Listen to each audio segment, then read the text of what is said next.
Hi hello welcome back to my YouTube channel. ಇವತ್ತು ನಾವು ಮಾಡೋಕೆ ಹೋಗ್ತಾ ಇರೋದು ವೆಜಿಟೇಬಲ್ಸ್ ಸಾಗು. ಅದಕ್ಕೆ ಒಂದು ಬಾಣಲಿಯಲ್ಲಿ ನಾವು ಅಡುಗೆ ಎಣ್ಣೆ ಹಾಕ್ಕೋಬೇಕು, ಜೀರಿಗೆ, ಪಲಾವ್ ಎಲೆ ಹಾಕ್ಕೋಬೇಕು, ಚಕ್ಕೆ, ಲವಂಗ, ಏಲಕ್ಕಿ ಹಾಕ್ಕೋಬೇಕು.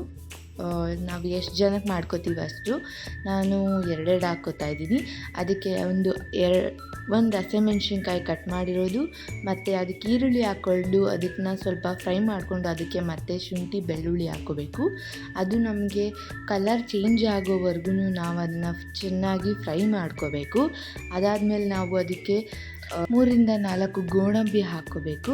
ಮತ್ತು ಟೊಮೆಟೊ ನಾನು 3 ದೊಡ್ಡದಾಗಿ ಕಟ್ ಮಾಡಿ ಇಟ್ಕೊಂಡಿದ್ದೀನಿ. ಅದನ್ನು ಸ್ವಲ್ಪ ನೀಟಾಗಿ ಫ್ರೈ ಮಾಡ್ಕೋಬೇಕು. ಅದೆಲ್ಲ ತುಂಬ ಸಾಫ್ಟಾಗಿ ಆಗಬೇಕು. ಬೇಗ ಟೊಮೆಟೊ ಸಾಫ್ಟಾಗಿ ಆಗಬೇಕಂದ್ರೆ ಒಂದು ಅರ್ಧ ಟೇಬಲ್ ಸ್ಪೂನ್ ಅರಿಶಿನ ಹಾಕ್ಕೋತಾ ಇದ್ದೀನಿ.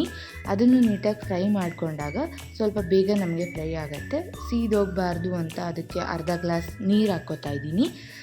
ಅದನ್ನು ನೀಟಾಗಿ ಫ್ರೈ ಮಾಡಿಕೊಂಡು ಅದಕ್ಕೆ ಧನಿಯಾ ಪುಡಿ ಹಾಕ್ಕೋತಾ ಇದ್ದೀನಿ.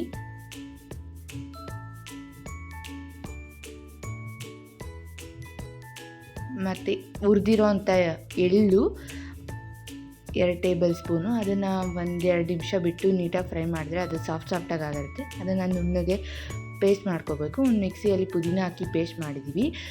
ನೆಕ್ಸ್ಟ್ ಬೇರೆ ಬಾಣಲಿಯಲ್ಲಿ ಇವಾಗ ನಾವು ಎಣ್ಣೆ ಹಾಕಿ ಸಾಸಿವೆ ಹಾಕಿ ಇವಾಗ ಅದಕ್ಕೆ ಒಗ್ಗರಣೆ ಕೊಡೋದು. ಅದಕ್ಕೆ ಈರುಳ್ಳಿ ಹಾಕ್ಕೋತಾ ಇದ್ದೀನಿ, ಮತ್ತು ಕ್ಯಾಪ್ಸಿಕಮ್ ಹಾಕ್ಕೋತಾ ಇದ್ದೀನಿ,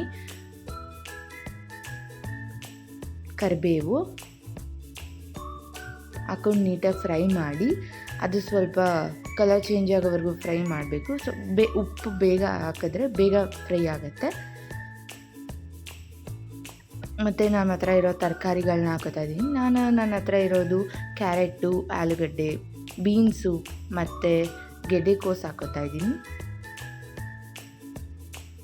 ಅದನ್ನು ಫ್ರೈ ಮಾಡಿಕೊಂಡು 5 ನಿಮಿಷ ಫ್ರೈ ಮಾಡಿದ್ದೀನಿ.